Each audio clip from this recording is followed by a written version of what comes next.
नमस्कार दोस्तों। बॉटनी वाला में आइए फिर से एक बार डिस्कस करते हैं डिटेल में बायोलॉजी के कुछ इम्पॉर्टेंट प्रीवियस ईयर क्वेश्चंस जो पीछे हिमाचल प्रदेश टैट नवंबर 2021 में हुए मेडिकल के एग्ज़ाम में पूछे गए थे। ये क्वेश्चंस उन लोगों के लिए बहुत ज़्यादा इम्पॉर्टेंट है जो आने वाले टैट एग्ज़ाम की तैयारी कर रहे हैं। इसके अलावा अगर आप टीजीटी मेडिकल की तैयारी कर रहे हैं, पीजीटी बायोलॉजी की तैयारी कर रहे हैं या फिर केवीएस और एनवीएस जैसे रेप्यूटेड टीचिंग एग्ज़ाम्स की तैयारी कर रहे हैं या फिर सेट जैसे बड़े एग्ज़ाम की तैयारी कर रहे हैं, तो वहाँ पर भी ये क्वेश्चंस आपको बहुत हेल्प करेंगे। अगर आपने सब्सक्राइब नहीं किया है तो चैनल को सब्सक्राइब कर लें और बेल आइकन को प्रेस कर दें ताकि हर नए वीडियो का नोटिफिकेशन आप तक ज़रूर पहुंचे। इसके अलावा इस वीडियो को लाइक करें और शेयर करें उन लोगों के साथ जिनके लिए ये वीडियोस बहुत फ़ायदेमंद हो सकती है। चलिए बिना किसी देर के स्टार्ट करते हैं आज का सेशन। पहला क्वेश्चन देखते हैं। Phylloclade is a modified, option दिए गए हैं स्टेम, रूट, लीफ या फिर फ्लावर। तो जो फिलोक्लैड होता है ये क्या होता है? Phylloclade is a modified stem. Option number A इसका करेक्ट ऑप्शन है। फिलोक्लैड जो होता है ये मॉडिफाइड स्टेम है। अब स्टेम की जो मॉडिफिकेशन है वो बहुत सारे टाइप्स की होती है। हम यहाँ पर सबसे पहले फिलोक्लैड को देख लेते हैं कि फिलोक्लैड या फाइलोक्लैड जो है ये किसको कहते हैं। फाइलोक्लैड में जो स्टेम होती है वो कुछ इस तरह से फूली हुई होगी, ठीक है, और ग्रीन कलर की होगी यानी फोटोसिंथेटिक होगी, फूली हुई होगी, फ्लैटेंड होगी, लीफ लाइक होगी, ठीक है, और फ्लैशी भी होगी।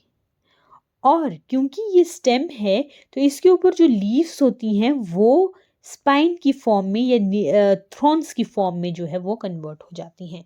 तो इस फिलोक्लैड का एग्जाम्पल जो है वो हमें नज़र आता है ओपनशिया में, ठीक है। तो phylloclade is a modification of stem. Stem की और भी बहुत सारी मॉडिफिकेशन होती हैं। फिलोक्लैड की तरह ही एक वर्ड आता है क्लैडोड। क्लैडोड मॉडिफिकेशन भी हमने कहीं ना कहीं पढ़ी है। क्लैडोड, ये क्लैडोड क्या होता है? फिलोक्लैड में जो है वो पूरी की पूरी जो ब्रांच है वो कन्वर्ट हो जाती है into leaf like structure, flattened हो जाती है। लेकिन क्लैडोड में क्या होगा, एक या दो इंटरनोड्स जो हैं वही मॉडिफाई होती हैं into this green structure, leaf like structure. तो जैसे एस्पैरेगस है, रस्कस है, इन प्लांट्स में ये जो क्लैडोड है ये प्रेजेंट होता है। और फिलोक्लैड तो हमने देख लिया ये ओपनशिया में प्रेजेंट होगा। इसके अलावा जो स्टेम की मॉडिफिकेशन है उनको अगर हम देखें तो स्टेम की मॉडिफिकेशन में और क्या क्या पढ़ते हैं हम, जैसे क्रीपर पढ़ते हैं। क्रीपर क्या होते हैं? ऐसी स्टेम्स जो खड़ी नहीं रह पाती हैं, वो क्या करेंगी, ज़मीन पर इस तरह से लेटी हुई होती हैं। अब इन क्रीपर्स के ही अलग अलग टाइप्स होते हैं। जैसे सबसे पहले आता है रनर जो सरफेस के ऊपर रन करती हैं, रनर प्रोस्टेटली रन करेंगी। दूसरी होती हैं सक्कर, मिंट में सक्कर प्रेजेंट होता है। रनर जैसे दूब ग्रास जो है वो रनर का एग्जाम्पल है। सक्कर मतलब सक्कर होते हैं जो सब टेरेनियन होंगे, ठीक है। जो हॉरिजॉन्टल सरफेस रहेगा, मिट्टी का जो सरफेस है, यहाँ पर कोई प्लांट है, यहाँ से एक स्टेम जो है वो सब टेरेनियन यानी मिट्टी के नीचे जो है वो हॉरिजॉन्टली ग्रो करेगी और जहाँ पे जिस नोड पर वो बाहर निकलेगी वहाँ पे नीचे को जड़ और ऊपर को नया पौधा वो देती है। जैसे मिंट जो है वो हमने देखा हो तो मिंट पुदीना जो है उसमें क्या होती है, वो जड़ें जो है वो ज़मीन के ऐसा लगता है कि वो तना ज़मीन के नीचे से जाकर आगे एक नया पौधा बना रहा है। तो वो क्या है, सक्कर है। एक ऐसा ही कुछ हमें देखने को मिलता है जो हमारी स्ट्रॉबेरी होती है। स्ट्रॉबेरी में हमें स्टोलन देखने को मिलते हैं। स्टोलन किस तरह से, यहाँ पर एक पौधा था, एक हॉरिजॉन्टल ब्रांच गई, वो ज़मीन से थोड़ा सा उठते हुए आगे जाकर वापस नोड पे नीचे चली गई और वहाँ पे उसने एक नया पौधा बना दिया। अब अगर इसको यहाँ से तोड़ देंगे तो ये वेजिटेटिवली प्रोपेगेशन का भी काम कर रहा है यहाँ पर, ठीक है। तो ये क्या है, स्टोलन है। कुछ ऐसे ही स्टोलन हमें पानी में देखने को मिलते हैं। वाटर में क्या है, जैसे इकॉर्निया है, पिस्टिया है। इन प्लांट्स में क्या होगा, यहाँ पर एक प्लांट जो है वो लगा हुआ है, वाटर प्लांट है, और वाटर के सरफेस के ऊपर इसी तरह से एक स्टेम जो है वो हॉरिजॉन्टली ग्रो करती है ऑन द सरफेस, और नेक्स्ट जो नोड है वहाँ पर एक नया प्लांट जो है वो ग्रो हो जाता है ऊपर की तरफ को। वर्टिकली अपवर्ड शूट ग्रो होती है, डाउनवर्ड जो है वो रूट सिस्टम उनका डेवलप हो जाता है। तो इनको हम क्या कहते हैं, ऑफसेट कहते हैं। ऑफसेट हमें कहाँ देखने को मिलते हैं, वो देखने को हमें मिलते हैं हाइड्रोफाइट्स में। ये तो कौन सी स्टेम्स हैं, जो हमने अभी बात की, रनर, सकर, ऑफसेट, स्टोलन, ये कैसी स्टेम्स हैं जो क्रीप करती हैं, सरफेस के ऊपर लेटी रहती हैं। और कुछ एक ऐसी भी स्टेम्स होती हैं जो सरफेस के ऊपर लेटी नहीं रहेंगी, वो चढ़ना उन्होंने ऊपर ही है, ठीक है। कोई स्टेम है, इसने चढ़ना ऊपर ही है, लेकिन बेचारी को सहारा चाहिए, ये बिना सहारे के ऊपर नहीं चढ़ पाती है। तो इनको हम क्या कहते हैं, ट्विनर्स कहते हैं। और ये जो ट्विनर्स होते हैं ये फर्दर दो टाइप के होते हैं, ठीक है। एक ट्विनर हो जैसे क्लाइंबर्स होंगे, ये ट्विनर्स कैसे होंगे, क्लाइंबर्स होंगे। क्लाइंबर्स को क्या चाहिए, कुछ सपोर्ट चाहिए, ठीक है। ऊपर चढ़ने के लिए सपोर्ट चाहिए, जैसे यहाँ पर स्पाइन बन जाएंगे, हुक्स बन जाएंगे, थ्रोन्स बन जाएंगे, और वो एक्सिलरी बट्स जो हैं वो थ्रोन्स की फॉर्मेशन करती हैं। तो वो क्या है, क्लाइंबर्स हैं, ठीक है। जिनके पास अपने हथियार हैं चढ़ने के लिए, वो क्लाइंबर्स हैं। अब जिनके पास हथियार नहीं हैं वो क्या करेंगी, वो होती हैं टेंड्रिल्स, पक्का चिपक जाएंगे। जैसे मटर का पौधा है, मटर का पौधा ऊपर चढ़ने के लिए क्या है, लीफ टेंड्रिल या स्टेम टेंड्रिल, कुछ इस तरह से एक टेंड्रिल्स जो हैं वो फॉर्म करते हैं। तो जहाँ पर स्टेम की टेंड्रिल्स बनेंगी वो क्या होंगी, स्टेम की मॉडिफिकेशन होंगी। जब हम क्लाइंबर्स की बात कर रहे थे तो कुछ एक क्लाइंबर्स जो हैं वो कैसे होते हैं, वुडी होते हैं। तो वुडी क्लाइंबर्स जो होते हैं उनको हम क्या कहते हैं, बहुत बार पूछा जाता है। Woody climbers are also known as lianas, ठीक है, लियानास। तो ये जो हैं स्टेम की हमने वेरियस मॉडिफिकेशंस जो हैं वो पढ़ ली। हमने फिलोक्लैड पढ़ा, क्लैडोड पढ़ा। फिलोक्लैड और क्लैडोड की तरह ही एक और वर्ड हमें सुनने को मिलता है जिसको हम बोलते हैं phyllode. Phyllode is the modification of petiole या रेचिस की मॉडिफिकेशन होती है। और ये जो फाइलोड है ये कहाँ हमें देखने को मिलता है, अकेशिया में हमें देखने को मिलता है, ठीक है। फिलोक्लैड और क्लैडोड जो हैं ये स्टेम की मॉडिफिकेशन है, और लीफ की मॉडिफिकेशन होती है फाइलोड। चलिए नेक्स्ट क्वेश्चन देखते हैं। Pneumatophores are found in. तो न्यूमैटोफोर्स जो हैं ऐसी लीव्स जो ऐसे न्यूमैटोफोर्स को हम कहेंगे एक ऐसी रूट्स हैं ये जो रेस्पायरेशन में हेल्प करती हैं, ठीक है। जो भी इन प्लांट्स में क्या होगा, जो रूट्स होंगी उनके साथ साथ कुछ इस तरह से ऊपर की तरफ को कुछ हॉरिजॉन्टल स्ट्रक्चर्स जो हैं वो रूट से निकलते हैं, और इनके ऊपर कुछ इस तरह से छेद बने हुए होते हैं, लेंटिसल्स बने होते हैं, जिनको न्यूमेटोड्स कहते हैं, ठीक है। न्यूमैटोफोर्स कहा जाता है इनको, और इन रूट्स को एक्चुअली न्यूमैटोफोर्स कहा जाता है। तो ये जो रूट्स हैं जो वर्टिकली अपवर्ड ग्रो करती हैं और ऐसा लगता है जैसे ज़मीन पर कीलें गाड़ के रखी हैं, तो ये जो न्यूमैटोफोर्स हैं ये हमें देखने को मिलते हैं हैलोफाइट्स में। हैलोफाइट्स, हैलो का मतलब क्या होता है, सलाइन कंडीशन। ऐसे प्लांट्स जो सलाइन कंडीशन में ग्रो करते हैं, जैसे सलाइन मार्शेस में ग्रो करेंगे, मैंग्रोव्स में ग्रो करेंगे। तो यहाँ पर जो रूट्स होंगी वो वर्टिकली इस तरह से अपवर्ड ग्रो करती हैं, और इनमें जो ये लेंटिसल्स प्रेजेंट होते हैं ये किस में हेल्प करते हैं, रेस्पिरेशन में हेल्प करते हैं, क्योंकि अंडर जो सॉइल है वहाँ पर due to saline condition oxygen की क्या है, कमी होती है। तो ये रेस्पिरेशन के लिए न्यूमेटोफोर्स प्रेजेंट होते हैं। और कहाँ पे प्रेजेंट होंगे? ये प्रेजेंट होते हैं सलाइन कंडीशन में, मार्शेस में या फिर मैंग्रोव प्लांट्स में।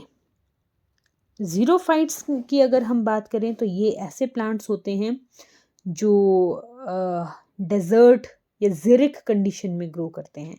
इन प्लांट्स के पास क्यूटिकल बहुत ज़्यादा थिक होता है, स्टोमेटा इनका संकन होता है, इनका हाइपोडर्मिस जो है वो वेल डेवलप्ड होता है, ठीक है, और नीडल शेप जो है वो लीव्स इनकी होती हैं ज़ीरोफाइट्स में। बहुत रिड्यूस्ड स्ट्रक्चर होता है, सरफेस एरिया को कम किया जाता है।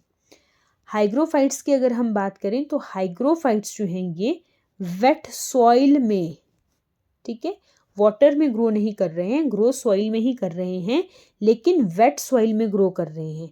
ये थोड़ी सी भी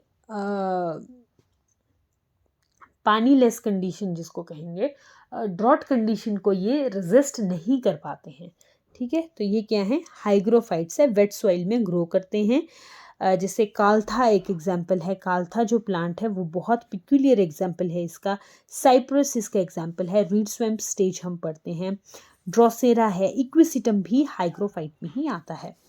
अगर हम हाइड्रोफाइट की बात करें तो हाइड्रोफाइट तो वाटर में ग्रो होने वाले प्लांट हैं, जैसे लिली है, वाटर में ही ग्रो होगा।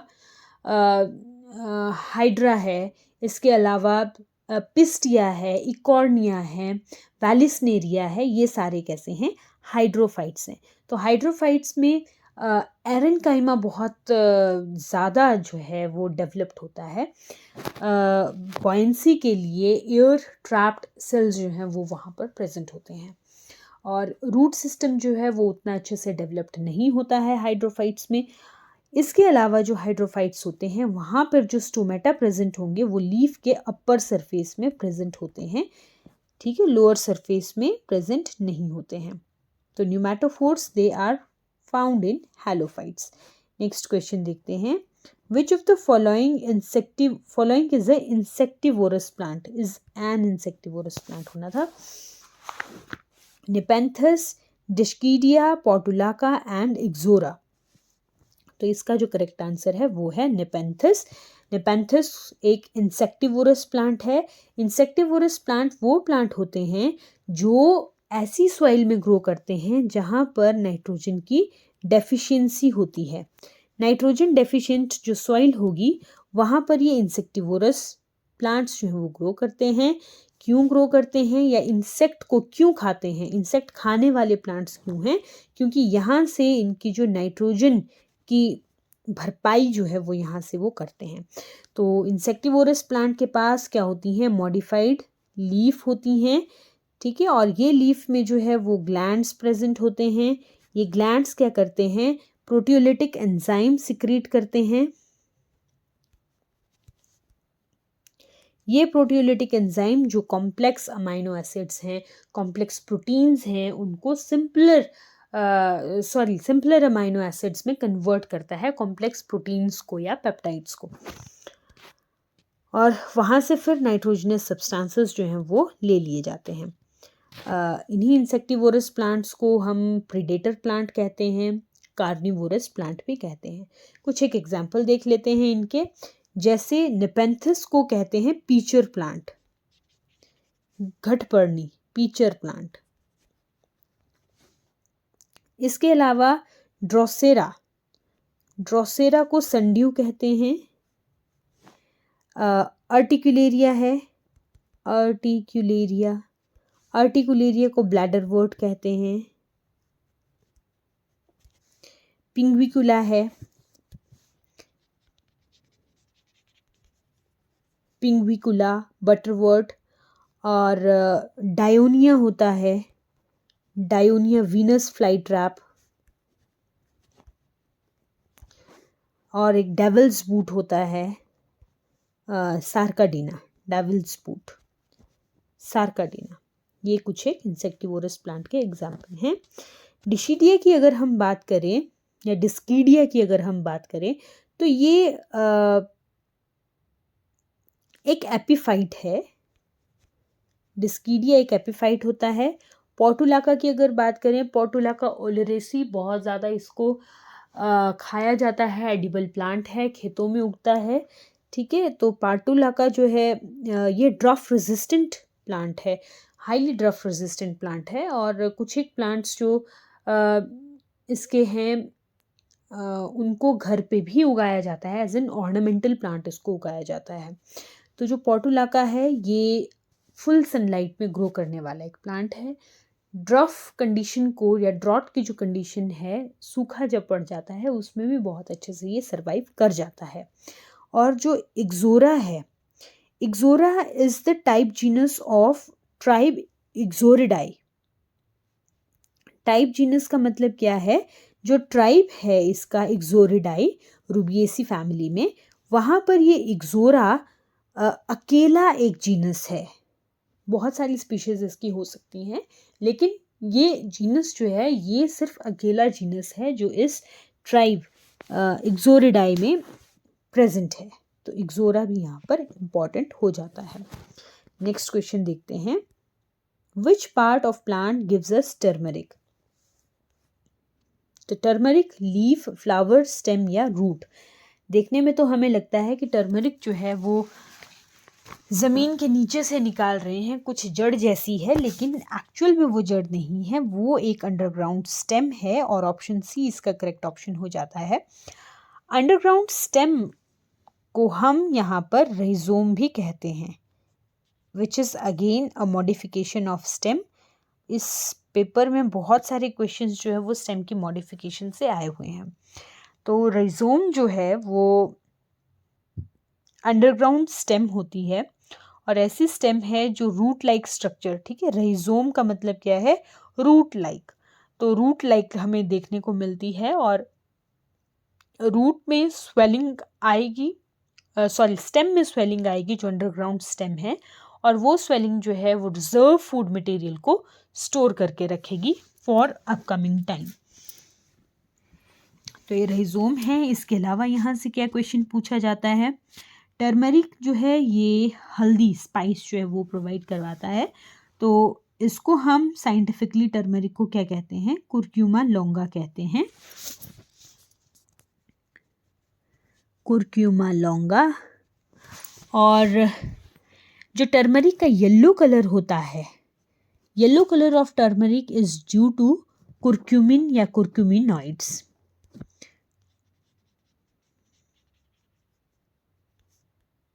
इसकी वजह से होता है।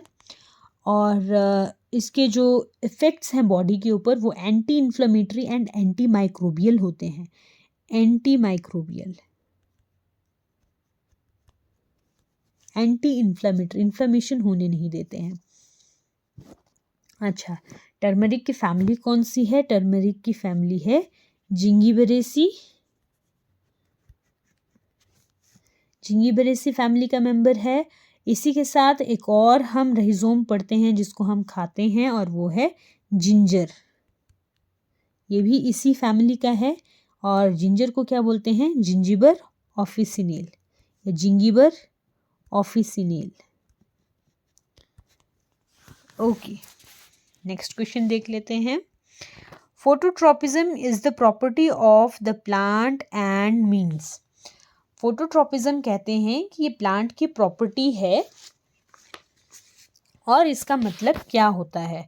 तो फोटो का मतलब होता है लाइट, और ट्रोपिज्म का मतलब होता है ग्रोथ मूवमेंट। तो ऐसी ग्रोथ मूवमेंट जो लाइट की वजह से होती है, तो उसको हम क्या कहेंगे, movement of plant toward light. तो इट इज फोटोट्रोपिज्म।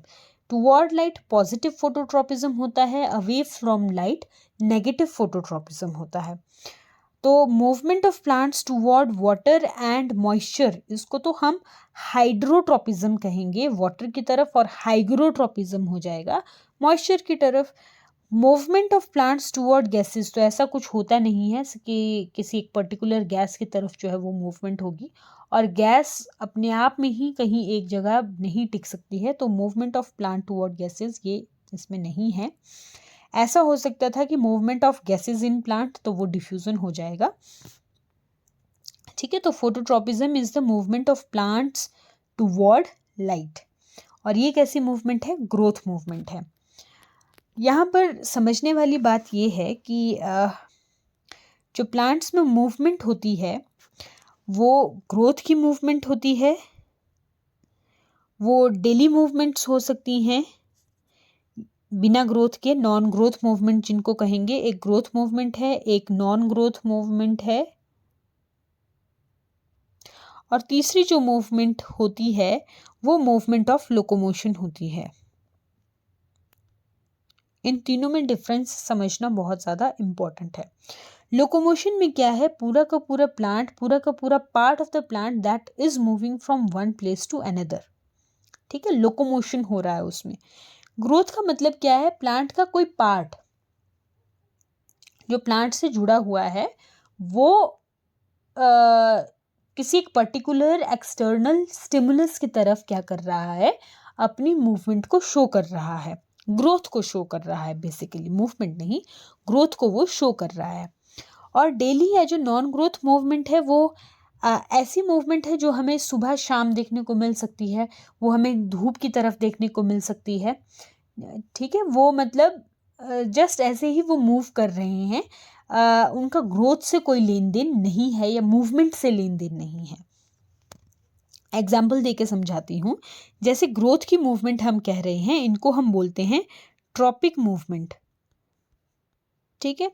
तो जो प्लांट का तना होता है, शूट जो होती है वो प्लांट की, वो पॉजिटिवली फोटोट्रॉपिक होती है, यानी वो लाइट की तरफ मूव करती है। रूट्स नेगेटिवली फोटोट्रॉपिक होती हैं, फोटो का मतलब लाइट है। रूट्स जो होती हैं वो पॉजिटिवली जियोट्रॉपिक होती हैं, टुवर्ड द अर्थ वो ग्रो करती हैं। कीमोट्रॉपिज्म होता है टुवर्ड किसी केमिकल सब्सटेंस की तरफ को मूव करना। थिग्मोट्रॉपिज्म होता है किसी टच के स्टिमुलस में आके ग्रो करना, जैसे जो टेंड्रिल्स होती हैं, ठीक है। टेंड्रिल्स क्या हैं? किसी टच के स्टिमुलस में आई और वहां पर क्या कर रही हैं? वो गोल गोल होकर ग्रो करती जाती हैं, तो वो क्या है? थिग्मोट्रॉपिज्म है।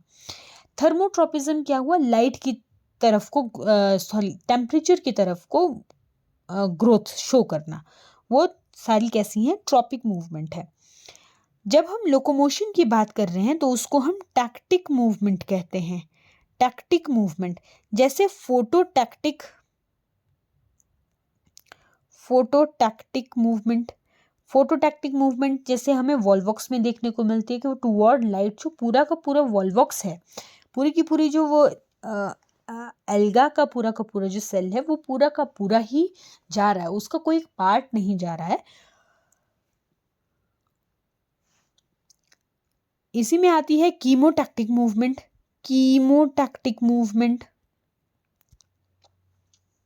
और इसी में ही आती है थर्मोटैक्टिक मूवमेंट,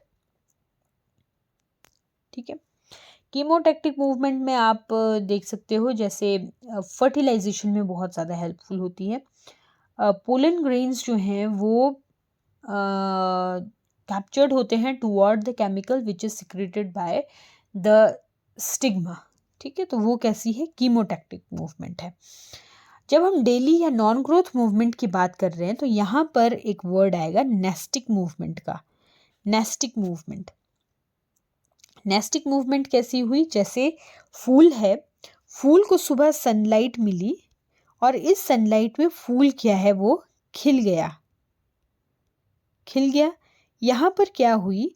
ये जो पत्तियां हैं ये बाहर की तरफ को खुल गई, तो ये क्या है? एपिनेस्टिक मूवमेंट। यही जो फूल है ये शाम हुई और ये पत्तियां कलियों की तरह इस तरह से बंद हो गई, कलियां अंदर की तरफ को बंद हुई, तो ये क्या है? हाइपोनेस्टिक मूवमेंट। ये एक नेस्टिक मूवमेंट है टुवर्ड लाइट। जो लीव्स जो हैं वो शो कर रही हैं या पेटल्स जो हैं वो शो कर रही हैं। तो टुवर्ड लाइट भी ऐसा ही होता है। जैसे फोटोनेस्टी है, मतलब फोटोनेस्टी का मतलब क्या है? ओपन होंगी डे में, और निक्टीनेस्टी का मतलब क्या है? निक्टीनेस्टी का मतलब रात से रिलेटेड है, मतलब डे और नाइट का इसमें कॉन्सेप्ट है। एक थिग्मोनेस्टी होगी। थिग्मोनेस्टी हमें टच मी नॉट प्लांट में देखने को मिलेगी, मिमोसा प्लांट में देखने को मिलती है थिग्मोनेस्टी। थिग्मोनेस्टी में क्या होगा, जैसे ही टच मी नॉट प्लांट को टच किया उसकी सारी की सारी जो पत्तियां हैं वो कैसी हो जाती हैं, मुरझा जाती हैं। तो वो क्या है, थिग्मोनेस्टी है। ओके तो ये कुछ तरह की मूवमेंट्स जो हैं वो प्लांट में हमें देखने को मिलती हैं। कुछ ट्रॉपिक मूवमेंट होती हैं, कुछ टैक्टिक मूवमेंट होती हैं जो लोकोमोशन के लिए स्पेशली, और कुछ नेस्टिक मूवमेंट होती हैं जो नॉन ग्रोथ मूवमेंट्स हैं। चलिए नेक्स्ट क्वेश्चन देख लेते हैं। How many pollen sacs does each anther have.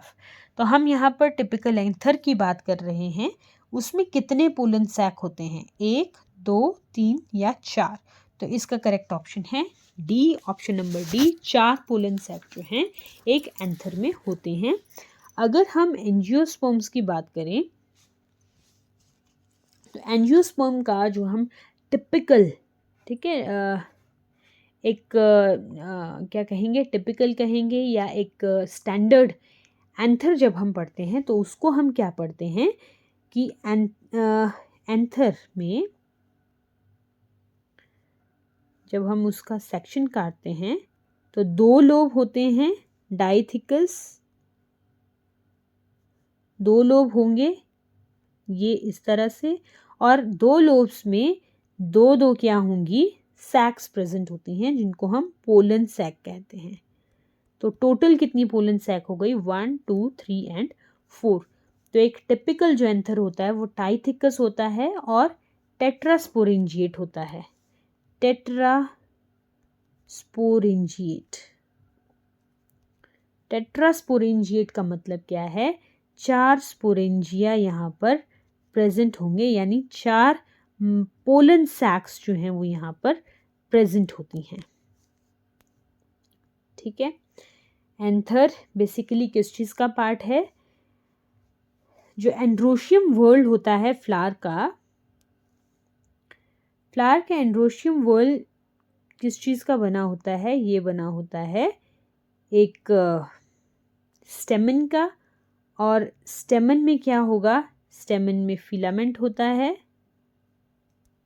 और एंथर होता है, और ये एंथर जो है इसका डिस्टल पार्ट के ऊपर ये जो फिलामेंट है इसके डिस्टल पार्ट के ऊपर एंथर प्रेजेंट होता है, और ये फिलामेंट जो है ये अपने प्रॉक्सिमल पार्ट पे अटैच्ड होता है टुवर्ड इधर थ्रू पेटल, और किस चीज़ से अटैच हो सकता है, ये थैलेमस से अटैच हो सकता है। तो ये एपिपेटलस कंडीशन हो सकती है या फिर डायरेक्टली ऑन द थैलेमस ये ग्रो करता है। अच्छा, जब हम एंथर की बात करते हैं तो there is a family Malvaceae, और मालवेसी फैमिली में जो एंथर होता है वो कैसा होता है, मोनोथिकस होता है, एक ही थिका प्रेजेंट होगा, मोनोथिकस होगा, और बाइस्पोरेंजिएट होगा मालवेसी में। मालवा हिबिस्कस जिसका एग्जाम्पल आता है, भिंडी वाली जो फैमिली है वहाँ पर मोनोथिकस बाइस्पोरेंजिएट एंथर्स जो हैं ये यहाँ पर एक्सेप्शनल केस है। अगर हम एंथर्स की ही बात कर लें तो एंथर पे 4 वॉलियर्स प्रेजेंट होती हैं। सबसे बाहर जो प्रेजेंट होगा वो होती है एपिडर्मिस। एपिडर्मिस के अंदर एंडोथीशियम प्रेजेंट होता है जिसकी वॉल जो है वो थिक होती हैं, एंडोथीशियम, और यही एंडोथीशियम जो है वो इस एंथर की ओपनिंग में हेल्प करता है, इस डिस्पर्सल ऑफ जो माइक्रोस्पोर्स होंगे, पोलन ग्रेन्स होंगे, उसमें ये हेल्प करता है।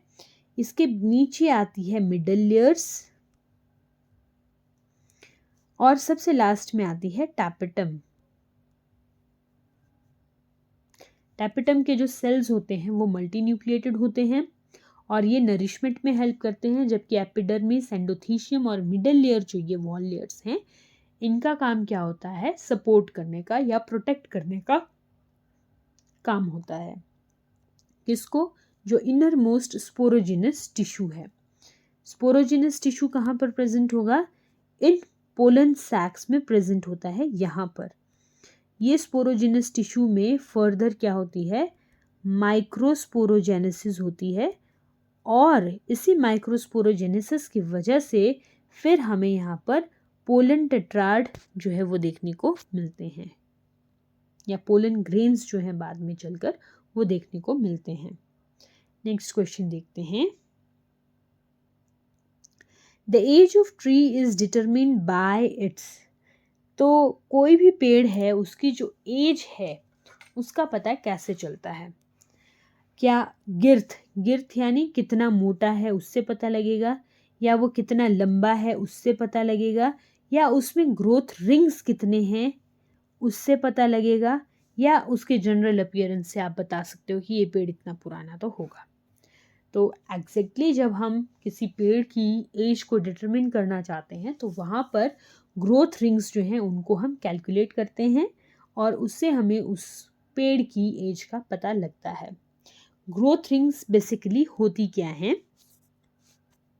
हमने किसी भी प्लांट के बारे में जब पढ़ा है, खासकर जब डाइकोटिलिडनस प्लांट या जिम्नोस्पर्मस जो प्लांट हैं उनके बारे में जब हम पढ़ते हैं तो वहाँ पर पढ़ते हैं सेकेंडरी ग्रोथ को। अब सेकेंडरी ग्रोथ क्या होता है? अगर हम स्टेम को देखें तो स्टेम के अंदर वेस्कुलर बंडल्स जो हैं वो प्रेजेंट होते हैं, और ये वेस्कुलर बंडल्स अगर मैं मोटा मोटा बनाऊं तो कुछ इस तरह से अरेंज होते हैं कि इनके बीच में वेस्कुलर कैम्बियम प्रेजेंट होता है जो अंदर की तरफ जाइलम देता है और बाहर की तरफ फ्लोएम जो है वो प्रोड्यूस करता है, सेल्स को कट करता है। इसके बीच में कैम्बियम जो है वो प्रेजेंट होता है, और ये जो कैम्बियम है इसको वेस्कुलर कैम्बियम कहते हैं। ये लिटरल मेरिस्टेम का एक टाइप है। ये कैम्बियम आगे चलकर बीच में ये जो मेडुलरी एरिया है, ये मेडुलरी रेज वाला एरिया है, यहाँ पर भी कुछ सेल्स जो हैं वो कैम्बियम एक्टिविटी शो करते हैं, और ये कैम्बियम को फिर हम क्या कहते हैं? इंटरफेसिक्यूलर कैम्बियम। और अल्टीमेटली एक कैम्बियल रिंग जो है वो यहाँ पर बनती है। ये कैम्बियम रिंग क्या करती है? अंदर की तरफ ये क्या बनाती है? जाइलम बनाती है, और बाहर की तरफ क्या कट करती है? फ्लोएम को कट करती है। अब ये जो जाइलम है यहाँ पर, इस जाइलम की फॉर्मेशन डिपेंड करती है टेम्परेट एरिया में, ठीक है, जहाँ पर सर्दी और गर्मी का एग्जैक्ट डिफ्रेंसिएशन है, टेम्परेट रीजन्स, वहाँ पर ये जो जाइलम है ये डिपेंडेंट होता है इन्वायरमेंट के ऊपर। ठंड में कुछ अलग तरह से ये काम करेगा, गर्मियों में कुछ अलग तरह से काम करेगा, बरसात में कुछ अलग तरह से काम करेगा। तो जब हम इस कैम्बियम की बात कर रहे हैं कि ये कैम्बियम अंदर वाली साइड को क्या प्रोवाइड करेगा?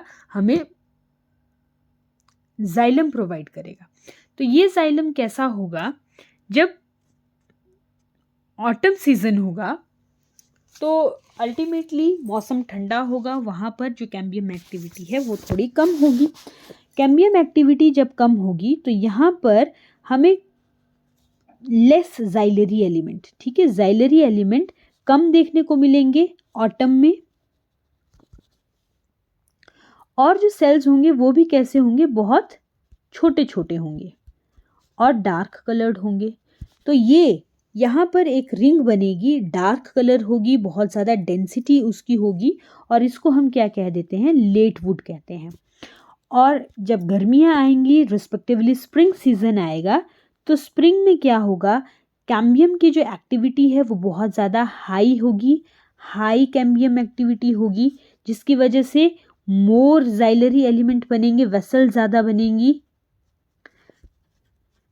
ज़्यादा एलिमेंट्स होंगे जाइलरी के, ज़्यादा वेसल्स बनेंगी, और जो इन वेसल्स का गिर्थ होगा वो भी काफ़ी क्या होगा? खुला होगा, चौड़ी होंगी काफ़ी ये वेसल्स।